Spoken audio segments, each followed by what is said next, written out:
Hey everybody, this is OneGunn, and you're listening to Wolf Entertainment Radio. This is Wolf Entertainment Radio. He is OneGunn. I am Don Bown, and welcome to What's My Name? Now I'm feeling great, yeah. Living in the terror, I made my name, couldn't get any better. What's my name? What's my name? This is What's My Name, a program for and about Wolf Entertainment artists where we try to dig deep into what makes these musicians tick. On this episode, we have Marvin Gunn, otherwise known as OneGunn. You may remember him from the 80s as the funk groove master keyboardist of Maserati. Yes, he's in that Prince circle of musicians. He's worked on Prince's hit Kiss. He was also the vocalist on Paula Abdul's Opposites Attract. He's toured with Prince, Sheila E., New Edition, Alexander O'Neill, Jermaine Jackson. The list goes on. Now with Wolf Entertainment, he's doing his own thing and bringing in influences from everywhere. So without further ado, let's get into the discussion with Marvin Gunn, OneGunn. So let's start at the very beginning. You started performing at a very young age in Minnesota there, yes? Yeah, well, I'm from Milwaukee, Wisconsin. Now, don't tell anybody, but I'm a Viking fan, Minnesota Viking fan, so don't... Well, I'm a Chiefs fan. Don't put any more fuel on the fire with my family. But yeah, I grew up in Milwaukee, Wisconsin, and my dad was a pretty prominent jazz musician. And so he got me started in music. I think I was probably 11 or 12, and I had a snare drum, a kick drum, and that's it. Oh, wow.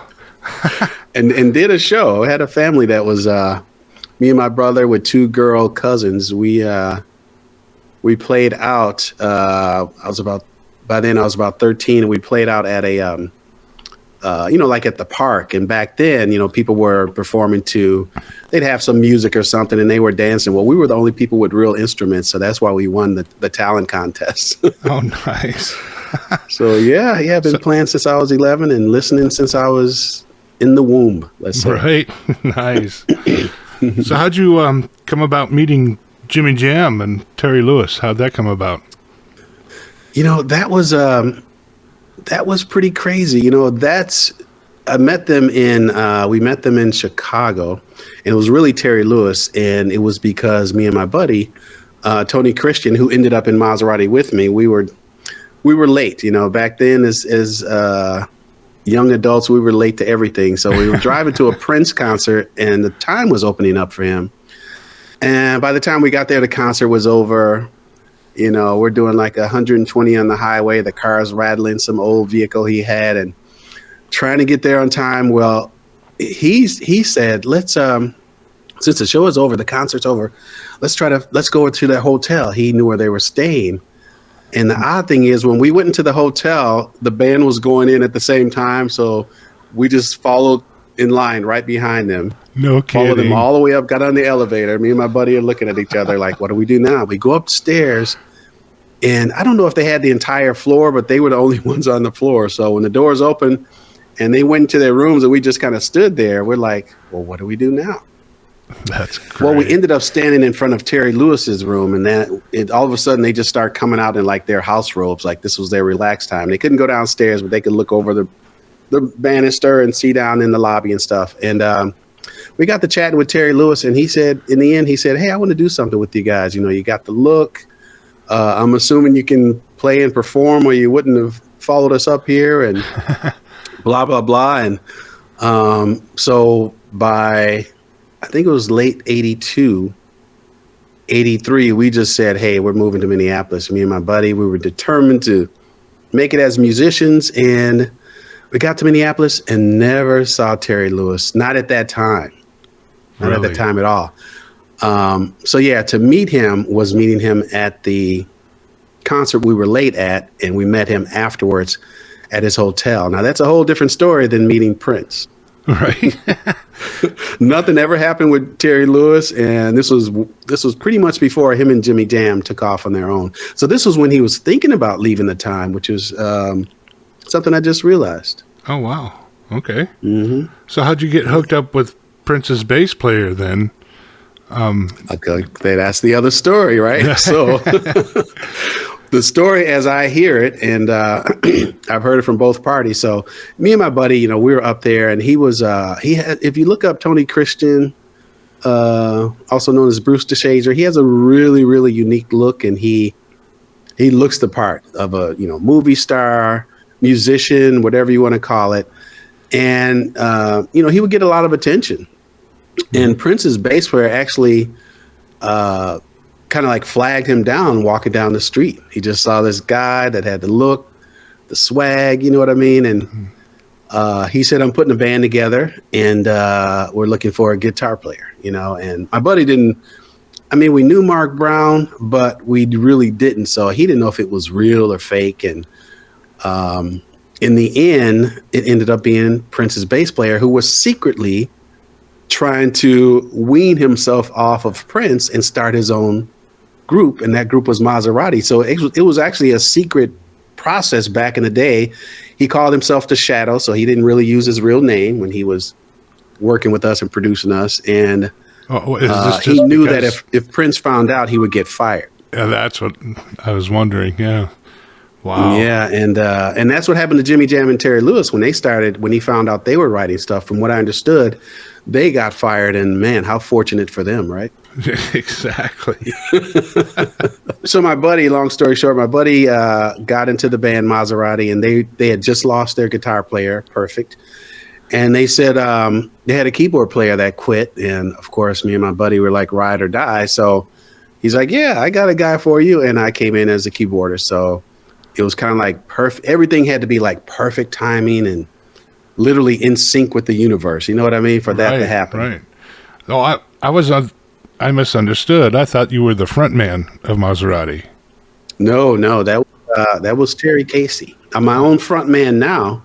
Right. But that was Terry Casey. And people actually confused us. We kind of looked similar. I wouldn't say we looked alike, but we looked similar. So, people had gotten that confused in the past. And speaking of the look, looking back now, how do you think about those outfits that you were wearing back in the 80s?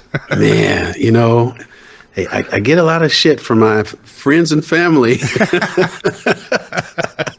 And when people find out, and then they go on the search for the photo, and they're like, some can pick me out and some can't. But the bottom line is, I was, what was I looking at yesterday? I was watching, I think it was News Nation. No, I'm sorry. I take it back. I was watching the NFL Network, and they had Jesse Ventura. Remember Jesse the Body Ventura? Oh, yes. Do you remember wrestlers? Oh, yeah. Huge wrestling fan. Yeah. And, he looked kind of normal on the NFL Network when they were interviewing him. But when they showed previews of him and his outlandish outfits, the wild outfits, I'm like, no, I'm never embarrassed. I'm actually, proud of that time. We were, when you think about Maserati, and there's only another group or two you can really think of, but we were really the first hard, kind of rock, funk, black rockers that, we dress like rockers. Right. And it's that a lot of the band, that Minneapolis sound. Yeah. And a lot of the band, including myself, was into rock. So when the outfits came, you want to talk about excitement. There was no hesitation at all. I'm like, I get to wear this? What? I'm looking at it. I'm like, okay, let's do it. So you're talking we had our shoes spray painted and everything. It was cool. What color? 3 or 4 different colors. Purple, like the hot red, pink and all orange. That. Yeah. Didn't match my outfit at all. Oh. You said you become your own frontman. Let's talk about one of your songs here with Wolf, which is Signs. And it sounds something a lot like Prince would do. Well, they definitely hear the Prince influence. And Signs was written. So what happened was I got out of music. I was so frustrated with music. I got out for about 9 years. And Signs was one of the first songs I thought about writing when I got back in. It took me a little while later to get it done, but it was about, not giving up. And paying attention to, you know, what the universe, what things are telling you as you know, walk through your life's path. And everything was telling me, you know, never give up. I always say to myself, you don't just get one time to make it. I've had multiple options, so that's a lie. Just tell your friends that's a lie. You don't just get one opportunity. It's what you make of your opportunities. Right. And Signs was something that just told me one day, I can get back into this. And it was like a revelation song. It was so easy. And Signs was one of the last songs that I kept trying to put Maserati back together, you know, in the after years. And I got as far as having myself, Tony Christian, the lead guitarist and the lead singer, but I'd still stay connected with Maserati. So Signs is the last song you'll ever hear the guitarist playing on, really wailing on, although he did a album, but he was really wailing on it, and he passed away not too long ago. I was going to And it was the last time I had the bass player. So it was like one of the last times that at least 3 or 4 members of Maserati worked together on the song. Wow. I was going to say that guitar solo is amazing. Oh, man. That guy could play. Between amplifiers and, you know, outboard gear, I'm like, man, I really need a crunching sound. We worked on that distortion for so long. It was ridiculous, but it paid out, you know? Right. I really love that song. Very well. Mm-hmm.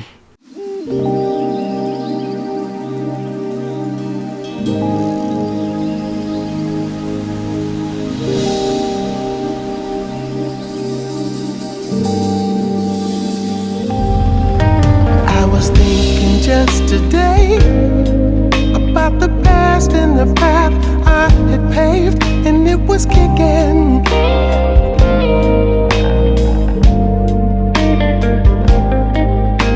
It seems like yesterday, but it feels so far away. I couldn't reach it, so I said to myself, you tried. Yes, you didn't, just can't quit it. I'm still alive, and now it's here again, it's here, and I'm gonna take it. Ooh, ooh. I know a place that we should be. People just like you and me. Signs, pay attention to the signs. Oh, yeah. Signs, pay attention to the signs. Ooh. Signs, pay attention to the signs. Pay attention to the signs. Signs, pay attention to the signs. Oh, I was living in the days, and now the clouds have passed away. I have a vision. Ooh. Now my mind is in the game, feeling like I can do anything. I'm on a mission. Then I thought to myself, so you tried. Yes, you didn't, just can't quit it. I'm still alive, and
So what you said, you got frustrated with music and were out for a little while. What led to that frustration? Was it just the business back then? Or? Oh man, it was well, let's put it like this. After all the work we did and you know, working with Prince, working on the song Kiss, putting Opposites Attract out there with Paula Abdul, and the fringe benefits weren't coming in, you know? Right. And that reality of here comes the broke musician life, you know, coming at me head on, is that reality set in, and I'm like, nah, you know, playing music is great, but you know, financially you need to survive. And I literally, and then trying to get people back together and working with musicians, getting them in the studio, and I'm like, I don't know, it was just a frustration that kind of overwhelmed me, and I said, you know, maybe this isn't for me anymore, and I just got out. Gotcha. Well, a lot of people did back then. I mean, that business can tear you up. Mm-hmm. So you mentioned Prince's Kiss, and I understand he was copying your vocal delivery on that. Am I right? No, let's reverse it. So when we were out in LA doing some of the album was done in Minneapolis, but it was finalized in LA.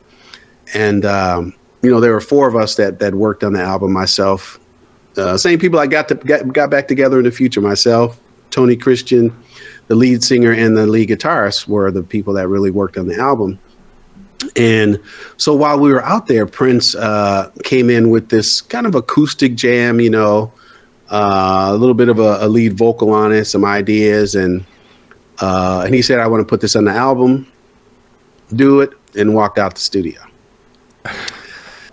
So now we're looking at this song like, this is kind of country and western, or what is this? Is it bluegrass? We don't know. And so the producer, you know, Brown Mark, the lead singer and the guitar player, they walked out. They said, "Hey, we're going to go get something to eat. We don't want to do this." And remember, we're talking about myself and Tony Christian, who came from Milwaukee to work with Terry Lewis, and we ended up working with Prince. So we said, "Hey, the engineer's going to stay here working on the song. We'll stay in the studio and worked on it." So it was literally me duplicating the lead vocal he did, Gotcha. which was an octave lower. You know, later on he put that falsetto on it, but I duplicated it. So I was going to be the lead vocalist on the song if it stayed for Maserati, and I played keyboards. And of course, we just I feel like me and Tony were all the backgrounds on that. And yeah, the next day we're in the lobby of the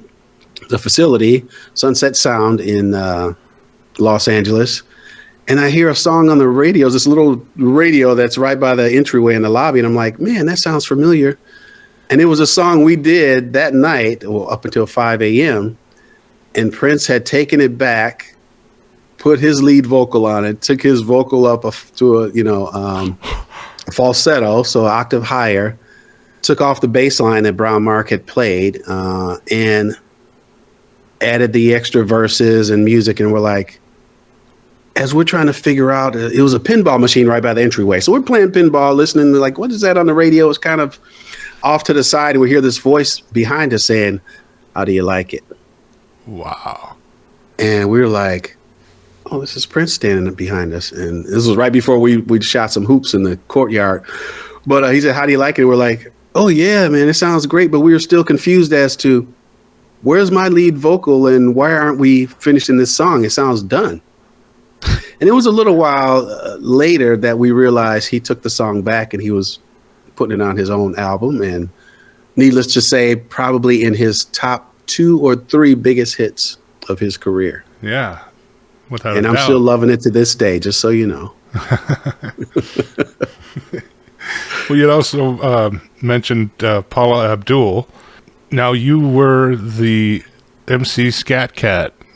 Am I right? Yeah, I'm the vocalist, but I'm not the rapper. Basically, MC Scat Cat wore 2 hats in that song. Yes. So, yes, I did the lead vocal with her and background vocals. And the other background vocalist is Tony Christian. So, as you can see, we were kind of trying to make our path to success as a duo. And then, that kind of, after that is what led up to me getting out the business. Well, during that time, you had, toured with everybody. New Edition, Alexander O'Neill, Jermaine Jackson, Jesse Johnson. You were kept busy. Yeah. Well, that was in the Maserati days. So once the album came out, we were off and running. That typical on the road for 8, 9, 10 months, of touring. Right. And we kept really busy. But, the fruit of our labors just wasn't at my comfort level, let's say. So what's the craziest or most memorable moment from that time for you? Well, there's a couple that stand out. Now, the favorite time was we were performing. So we performed for about as Maserati before we got signed to Prince for probably 2-3 years. So we were on stage, probably taking a break. We were playing all the clubs in Minneapolis, some surrounding 5-state area venues. Right. And we were on stage in, I think it was North Dakota. And we got the notice of confirmation that Prince just signed us. So at that time, as we were kind of, we were kind of raw, so next thing you know, somebody suggested, practically stripping down to our underwear. Let's finish the show in our underwear. We're happy.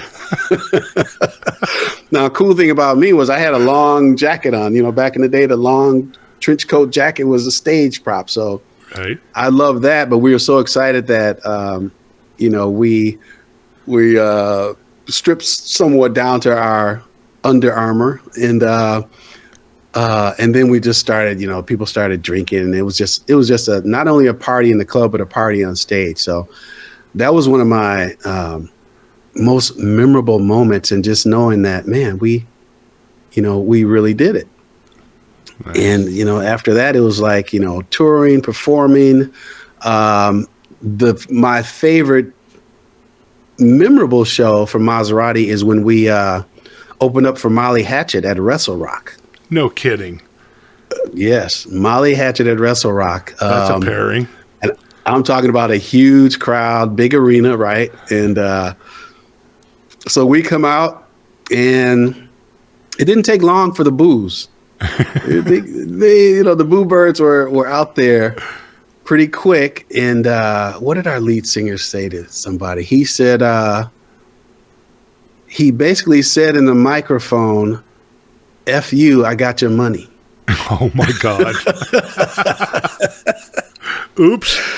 So we were like, okay, we might have to get physical to get out of here. But the funny thing is, by the time I think we did about an hour set. By the time we were done, they were cheering like crazy. Nice. They went literally crazy. And of course, when we were done, it was on to the next show. So we packed up and got the hell out of there. Would have liked to hear Molly Hatchet. I mean, like I said, I'm a old rock head, R&B and rock head, and we didn't hear them, but I didn't understand we were opening for a group that popular until kind of after the fact. Geez, so out of the 80s, I mean, you kind of had a mix of playing, with the funk and R&B bands, and then you mentioned Molly Hatchet. I mean, was there a difference, in the backstage parties? I mean, the drugs, the women. Yeah, well, women always there for rockers and musicians, some people will refer to them as groupies, always around. Drugs are going to be around. But what was weird about me and my path was, so I came up there, like I said, with my buddy Bruce DeShazer now, and I've never been a very trusting person. So we were kind of like, we hung out all the time, to the point where people are like, "Are they a couple or something?" It's like, no, we're not a couple. I just don't trust hanging out with anybody else. So as parties would go on, we might go talk to another musician or another artist, or we were never where the big parties were. But yeah, the drugs flew around. That back then it was really cocaine and marijuana. That was Right. That was the big thing. Now, how other musicians transacted, I have no idea. But that's what I saw the most. And yeah, it was a typical. I mean, we played the rock star role. Let me tell you. And don't let us have a limousine for any type of gigs where, man, our heads just blew up when that happened. Oh my. Mm-hmm. So back to your original music here. Do you write songs with the intention or hopes that another artist would do it, or are you writing songs specifically for you? I do. I write a lot for because when I think about other artists. The reason, and then I'm like, I get like Prince. I'm taking that one back. Right. The reason I'm asking is the song "Why," which is fantastic, and it kind of reminds me of something that you might have written for CeeLo Green or something. Interesting. And why went to number 1 on the European charts. So Nice. That song was, and sometimes, you take something that you wrote a long time ago and you give it a little bit of an upgrade, a 2.0, 3.0 upgrade. But Why was based on, because I would have, not a lot of people, but people would ask, man, how do you talk to a girl that I don't know how to approach them? I've got my, nephews and nieces, they're approaching that age, and not so much my nieces, but, I'd have a nephew and they would know how to, and I'm like, they would know how to approach women. So I'd be like, well, let me just write a song because this is the only way I know how to do it.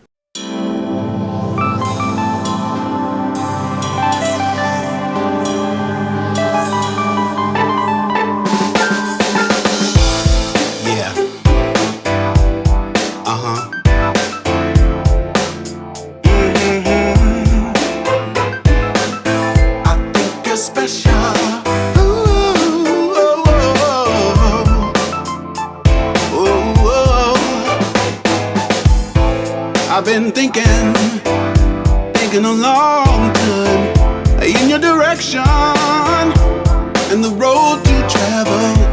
It's something hanging on my mind. How do I feel? Tell me it's real. Whoa, whoa. First, I walk over to you, then I say hi. Second, ask you what you're drinking. Next round, I pass. Third, don't think too long. Should I sing a song? Yeah, I know what I wanna say.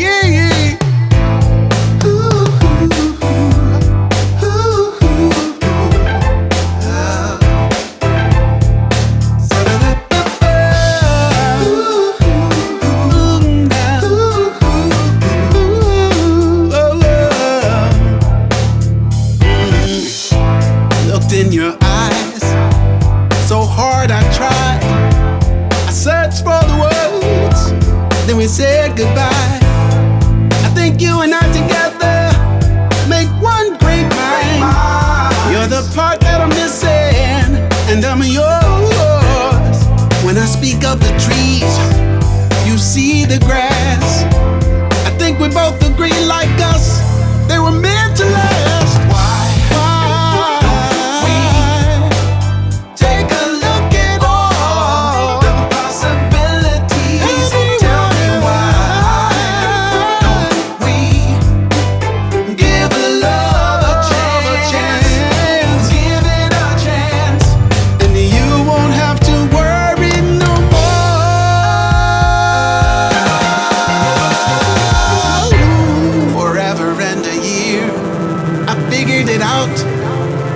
That's how long it takes.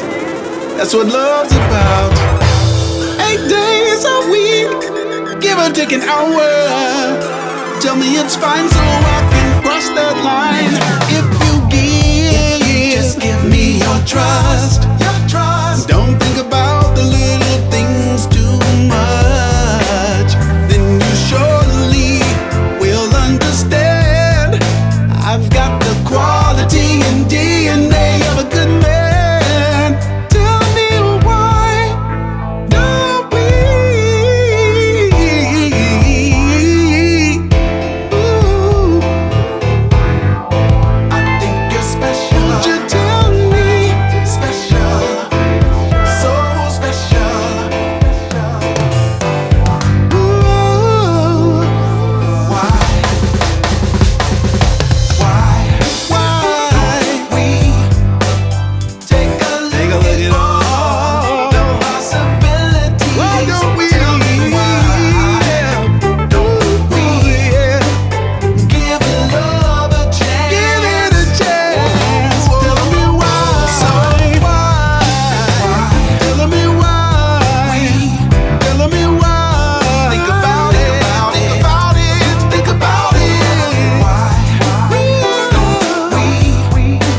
I'm always willing for anybody to pick up a song. The problem is I'll probably put it out first because I get that excited when I like a good song, or I think it's a good song.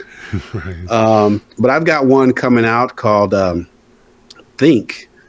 And I'm trying to think of the artist I wanted to give it to.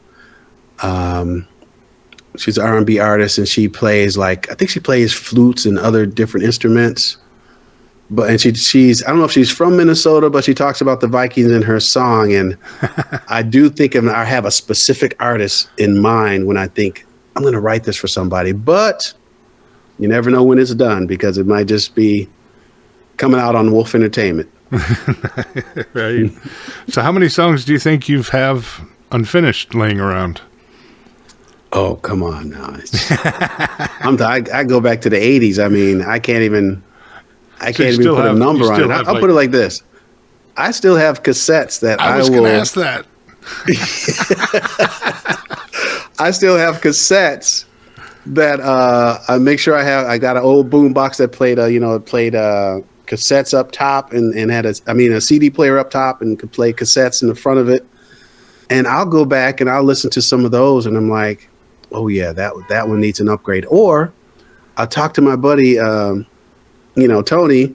and he'll say, yeah, remember when we did that song, or remember when you did that song? And I'm like, let me go find that cassette and let's just pop it in here. And yep. Very so cool. Think, the song I'm producing now, I probably wrote that 4 or 5, maybe probably 10 years ago. Let me be honest. Nice. So I'm sure I've got, I can't match Prince's vault, but I've got probably thousands. Wow. Thousands. And then on top of that, the new ones that pop in your head. So let's put it like this. When I put a song idea on my phone, I have to offload them because they'll fill up your phone. Now the phone's running out of memory. So it's a lot of music in my head right now. Nice. So you're constantly inspired, constantly writing. Oh man, every second of the day. I wake up out of my sleep to put an idea down, or good thing we don't have to write anything down like the old days. Just get my phone out, audio recorder, boom, it's done. Nice. So who did you listen to when growing up? Who inspired you? Man, some of my groups, I'm crazy, Don. I'm across the board. Now, just so you know, I'm the type of person, I like music. Exactly. I don't particularly like a genre. So I hear a good song and it's over. But I grew up listening to Kansas, Chicago, Cinderella, a little bit of Poison, just all those rock groups. And then I listened to Marvin Gaye, Gladys Knight, just so you know, my favorite vocalist of all time. Nice. The best vocalist I've ever heard, as far as me. That's personal. The Temptations, and then James Brown, and then it got into Michael Jackson and Prince. And I've always been my favorite music to kind of just chill out with is classical, Mozart and Beethoven. I like bluegrass. It's just whatever hits me, Don. Wow. It's just music is music. And one of the things I tell people is that, we have, in this world, we struggle so much to communicate. But if you take the lyrics off of a song, everybody understands it. Whether you like it or not, everybody will understand it. Yes. But you do take a serious approach to writing your lyrics. Yeah, well, there's such competition out there. I mean, if you want to get it played, I tell people, if you want to write for yourself, do whatever you want, but it might not sound good. Right. So I'm very, I take a really delicate approach to what I write and how I write. And the worst part about writing is you want to keep changing it. And one thing that Prince said to me a long time ago, you got to write a song and you got to put it out. If you don't put it out, you're going to keep changing it and changing it. And his, he said his first album, there's a lot of stuff he would have changed, probably in, other albums. But on his first one, he said, I would have changed a lot of stuff. And that's probably my favorite album of Prince, his very first one. So nice. You just never know. Right. That brings me to Head in Hand, which is quite a personal tune from you. Yes. Well, Head in Hand is, if people haven't figured it out yet, is about schizophrenia. I have, someone with mental illness in my family has diagnosed with schizophrenia. And that's a huge inspiration to write that song. It's actually the title song. I have a podcast with my wife called We Are Functioning that is basically focused on finding the cure for schizophrenia. So it actually became the title song of the podcast. And it's basically asking the Almighty, the Creator, why was this given to me? But now that I have it, I understand I got to deal with it. Exactly. And our family member with schizophrenia is he's dealing with it very well. Yeah, and I'm still, believe it or not, still putting a video out. I know it came out a little while ago, but when you're not signed to Warner Brothers, you don't have that pressure.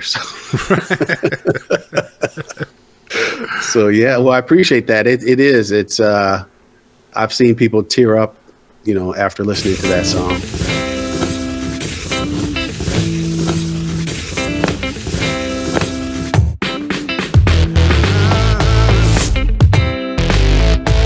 I want to talk about what can happen.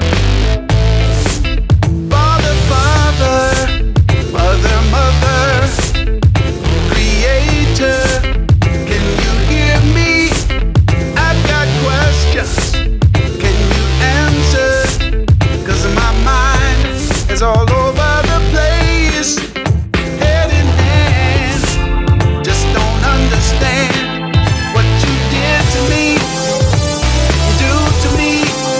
It's so wrong, but I understand you giving this man head in hand. Oh, mother.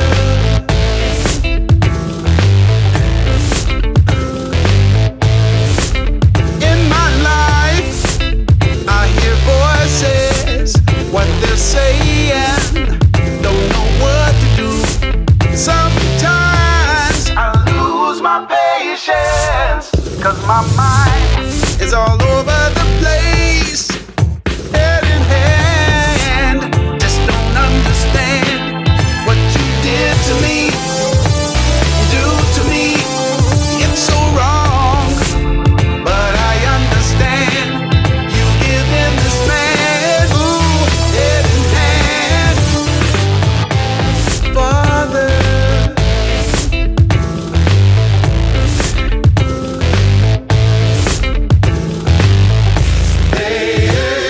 oh, listen.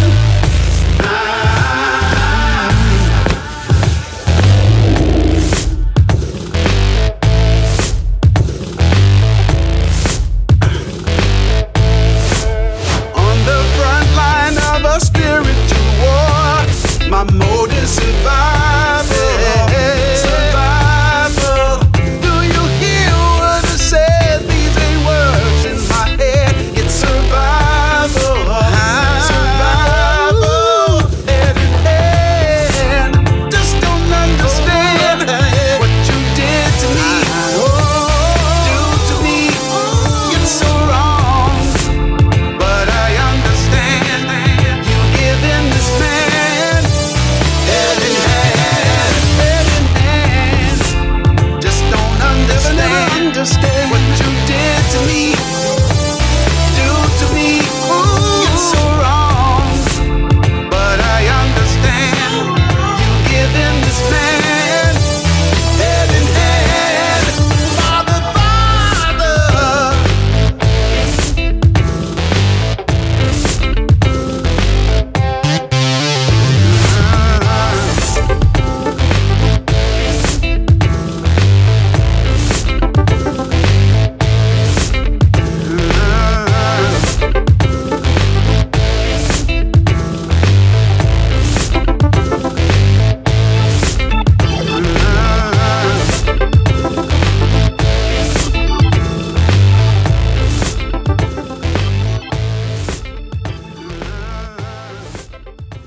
But man, a busy guy and have seemed to have played or been around a lot of the heavies in the industry. Is there anyone dead or alive that you wish you could work with? You know what's crazy? It's funny you say that, because as I started coming into my own, with Wolf Entertainment, I kept talking to my wife, and I would say, you know what, I want to get out and tour with Prince. And she's like, well, why not? And I'm like, well, I don't know, how will he remember me, and this and that and this and that. And I just sat on it for so long that he ended up passing away. So wow. And the reason that made me think about Prince is because he always liked me as rough as he was with his band. And he was a general when it came to his band, rehearsing and, making sure the shows were right. He was always nice to me. And, he kind of, I think out of the band, he favored me, but, don't ask the other the members that. But he would hang out with me when he rehearsed us, and then he would get on other guys. So he called me cuz. So I thought, later in life, yeah, maybe I can still play on that and, get out there and tour with him, open up for him, or be, some type of act on one of his tours. And I was just getting up the energy and the guts to ask him about it. And it wasn't long after that he passed away. So yeah, I missed out on that one. So you weren't aware of the struggles that he was having then? No. I knew he was in pain. I mean, 2 hip replacement surgeries and jumping off pianos in high heels. I'm like, if he's not in pain, he's some type of alien entity, because you can't just do that all your life. And now you're going into your mid 30s, your 40s and 50s, and you're still trying to do that. That's tough. So I knew he was in pain, but no, I didn't know him like that. We weren't like extremely close. Well, no disrespect to you and your musical ability, but Prince to me is just the ultimate musician. That guy was just, it's a shame, really. I know, right? What did Billy Joel say? Only the good die young. That's in some cases, right? Right. Oh, man. That's crazy. So as a working musician, how did COVID affect you? Did you have plans or projects in the works before that hit? During COVID, actually, I wasn't performing a lot, but what took off, and I have a tech company also I'm part of, and our business just, shot up during that time. So it took a lot of my time and interest in, yeah, like you said, playing out in musicians. I don't think bands were even getting booked unless you were, had some type of hierarchy. Right. But didn't affect me at all, only because I wasn't really performing that much during that time. Okay. Well, that brings me to be cool, everybody. Your response to COVID and all that. That's a fun Did you buy a song. mask? Have you bought a mask yet? Yeah. And now, Be Cool was actually inspired by my wife, and the female voice on there is her, and you can only imagine what it took me to get her in the studio to do that when she does not want any of that, fame, glory, or attention to any of that. I'm like, no, just do this part. Right.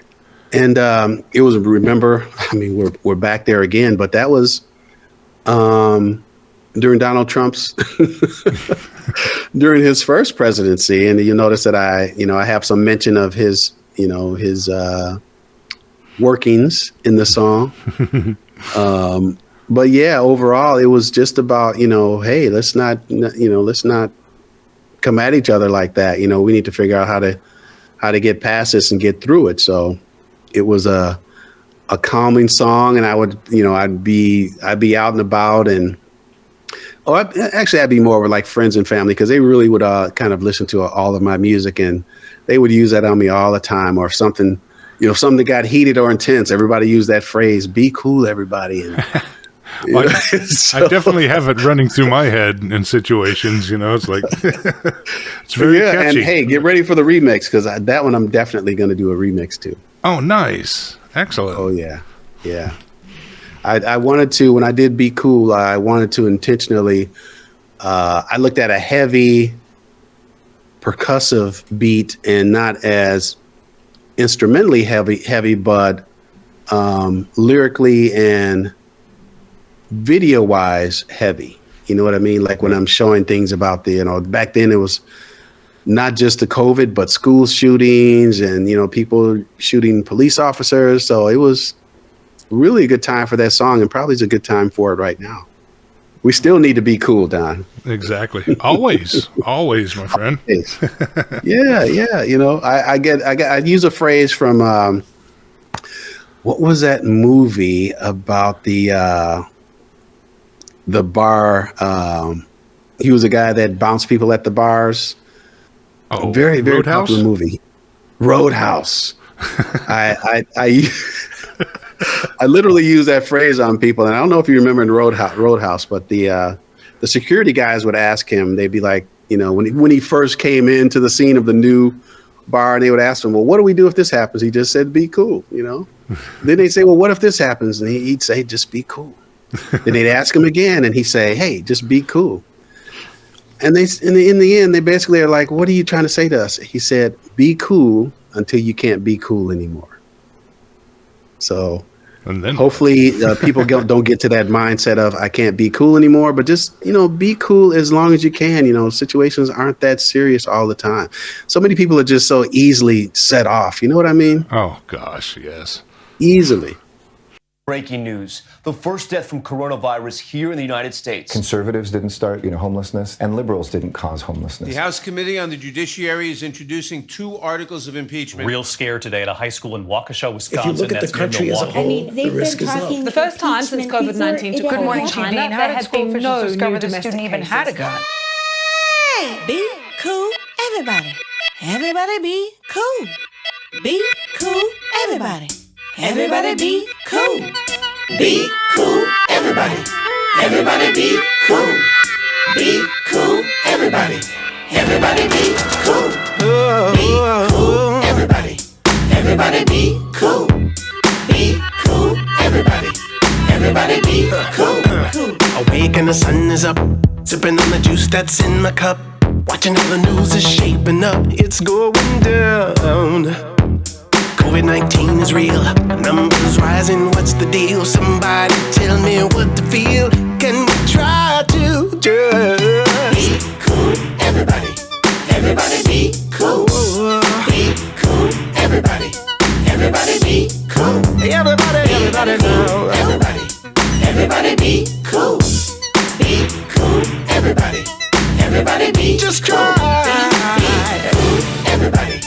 Everybody be cool. Be cool, everybody. Everybody be cool. Rising tension flares, toting guns in everywhere. Looking down at my armies, standing hairs. They're human demons. Whoa, police, can you handle it? The whole world's watching scandalous. Another leader shot was this legit. Keep your head on a swivel. Be cool, everybody. Everybody be cool.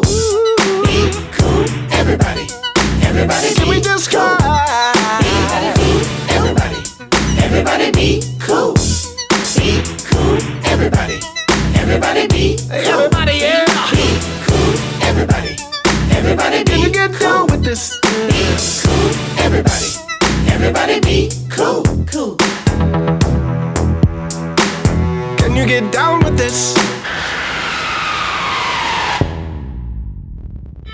We must be clear. No one, not even the president, is above the law. Everyone must work together at every level of government. Scientists say climate change consequences are already happening. Half of Americans living on the streets are in California. Authorities say the student then pulled the gun on them. Gilbert K. Castillo, Ganger, Sadler, Watson, Howell Shaw Jr., Hernandez, Stone, Scaletos, Tevis, Williford.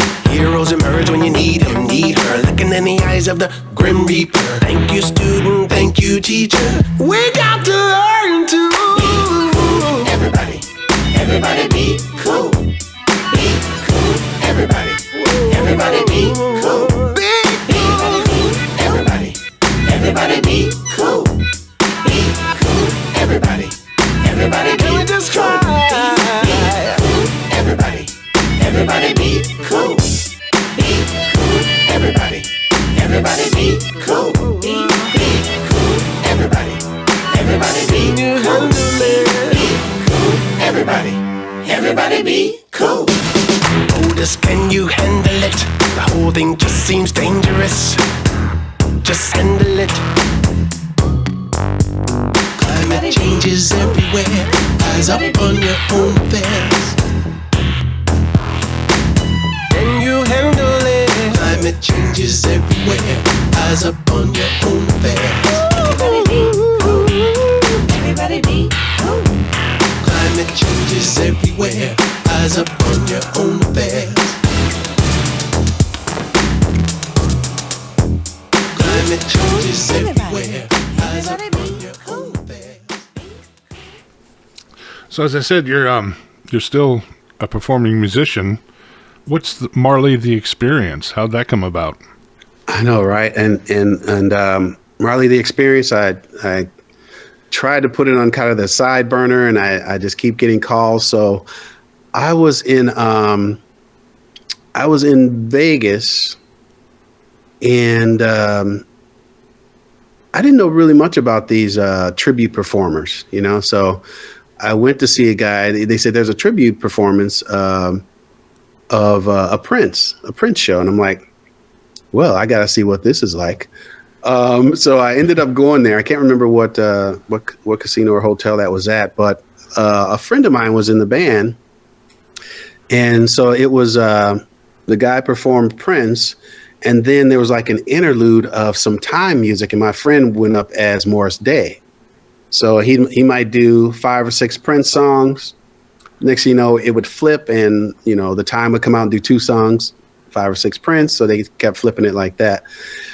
So in the end, I was chatting with my friend who was doing the part of Morris Day, and he said, "Hey man, you know, I've got another tribute idea." And I said, "What's that?" He said, "I want to do what's his name? He was kind of a black rocker." I know. I go through. I forget the people's names, but I know the things around him. He was married. Lenny Kravitz. How do you know that? You've heard the story before. No, I love Lenny Kravitz.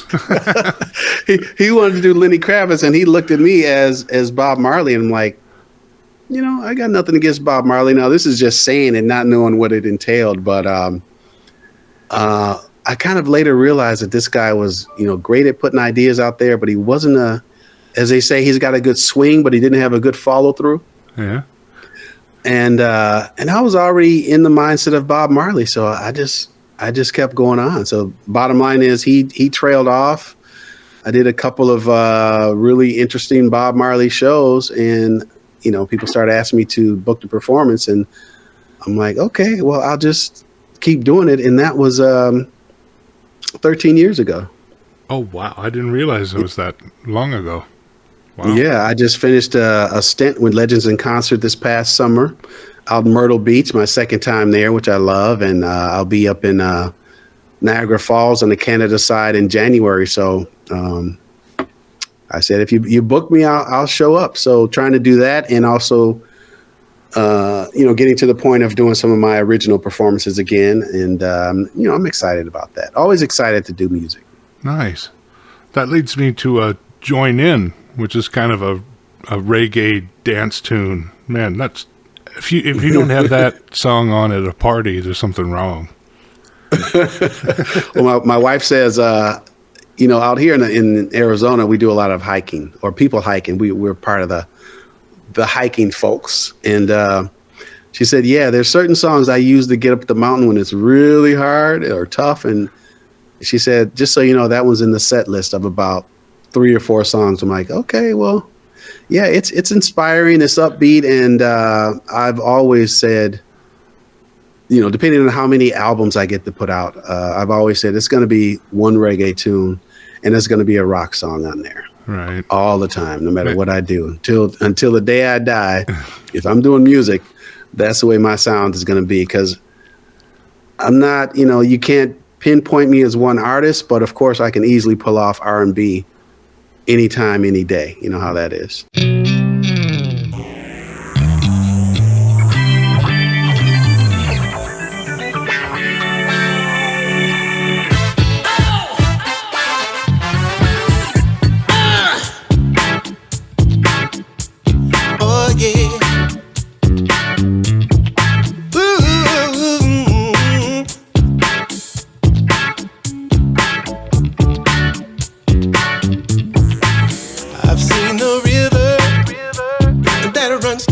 heart ever flowing so easily.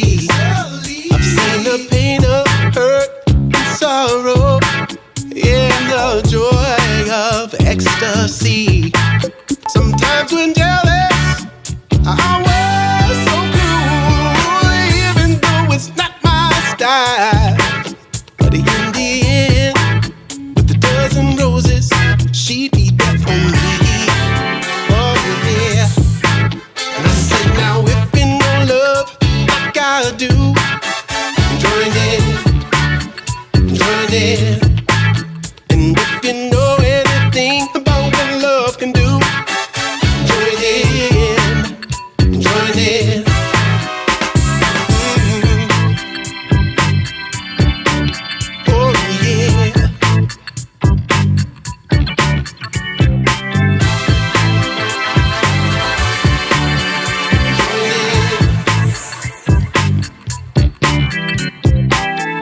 Trying to send a message. Play that back.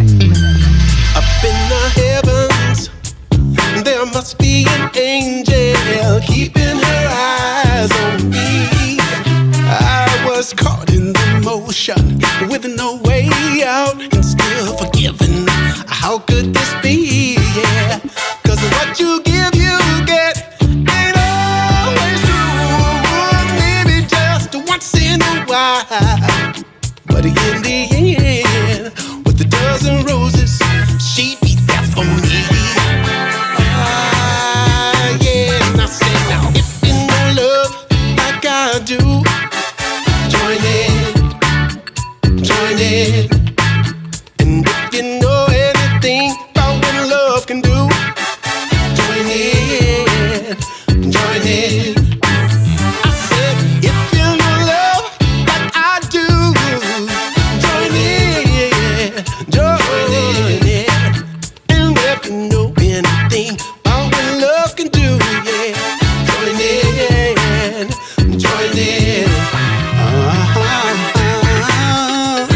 Oh yeah, yeah.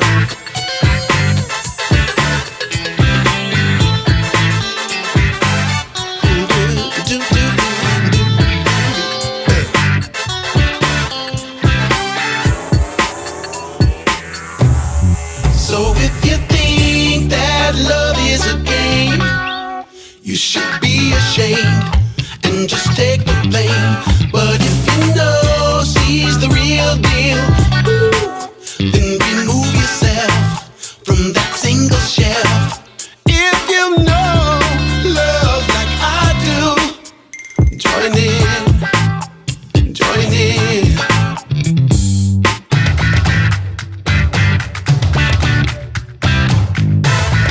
Love,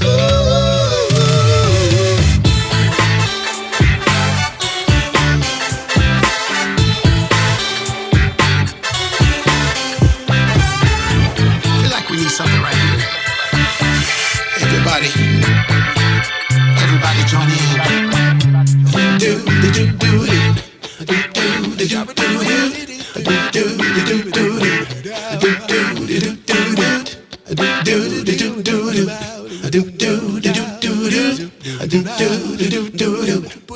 do So, are you happy you're recording digitally now, or do you miss analog days? I don't miss analog days because I couldn't afford all the best analog stuff. I was at my buddy's studio who lives out in Woodbury, Minnesota, and he still got ADAT machines in his studio. I'm like, man, wow, I remember those, and the 1-inch and 2-inch tapes that you had to take very good care of, the type of stuff that Kanye would grab and run out the studio with. You're not getting my songs. But no, I don't miss those days only because it kind of dumbed it down to musicians that want to record at home. We're not paying these huge fees just to go in the studio. And think about it, right now, if I did a song, because now I'm writing, producing, and doing some mastering myself, but someone, if you go into a studio and you do a song from scratch, so you don't have anything laid down, right? And you got to put all the music down. You got to put the vocals down. It's got to be mixed. It's got to be thought out. imagine the money that it cost to do all that back in the day when you didn't have the digital options like we do now. We didn't have the plugins. It had to be a real instrument. You know what I mean? Right. So now is like, yeah, I wish now, some of now was part of back then. I would have been a little more aggressive, and I might not have gotten out for the full 9 years. So what's the future of OneGunn? Oh man, the future is musically. I figured I'm just going to keep writing. I still want to get this album out under Wolf Entertainment, and I hope to write and produce for other artists. With the time I have left. So still performing. Nothing like being on stage. The excitement, yet the nervousness of it, but there's nothing like it. So I plan to perform live as long as I can, and writing, I figured I can write until, I'm Fred Sanford and I got, arthritis in my hand. Other than that, that's great. If I become Fred G, it's over, but hey, I can still sing. Well, you've got Lamont to do that for you. There you go. There you go. What message or anything would you like to give to fans of yours when they listen to your music? Is there anything you want to convey? That's a good question. When I look back on what I write, I'm easy listening, and I write about good things in life, and I write a lot about love and relationships. So if you would just want to hear something unique, it's kind of got that, I'm kind of in that R&B Prince vibe, easy listening. I would say check out my songs, and I think they're appropriate for any situation. I wrote a song on my first album called Dewey Cedar, and it's got a little bit got some opera in it. So that's a song that I just wrote off the top of my head, and it wrote itself, just kind of like why. You have those songs that just write themselves in like a day or two. But yeah, I'd say I've got an eclectic blend, so don't just come to me for R&B, because I've got some rock, I've got a little bit of reggae in me, and and of course that R&B as well. Well, the future looks bright. Yeah, I'm not giving up, that's for sure. Excellent. Well, thank you so much, Marvin, if you don't mind me calling that, Mr. Gunn. No, that's okay. OneGunn, Marvin, it's all the same. They're all the same people. Right? Excellent. Dude, thank you so much. All right, well, thank you, sir. Appreciate it. It was such a pleasure and an honor to talk to you, man. Hey, keep listening to the music, man. Listen to all the Wolf Entertainment stuff. And I'll be there for you, man. I love your stuff. It's excellent. I appreciate it, Don. I'll put you on the mailing list. Yes, sir. Thank you. All right. Thank you, OneGunn, for taking the time to sit down and discuss your career with me. It was a pleasure. I'd also like to thank Helmut Wolf for the opportunity of being able to talk to these great musicians like Marvin, and there's more to come. I'd like to remind you the major labels are only going to tell you what to listen to. Independent music is the only way to explore what truly is going on in modern music. I would like to encourage you to go to wolfentertainment.com.au, click on the catalog section where you can find links to OneGunn and the other artists under the Wolf Entertainment umbrella. Streaming is cool, but artists really only make money these days by downloads. So download some music and directly support these musicians. Thank you for listening to What's My Name. Hope you've enjoyed it. There's much more to come. I'm Don Bown, here to remind you that music is the spice of life, so don't be so damn bland.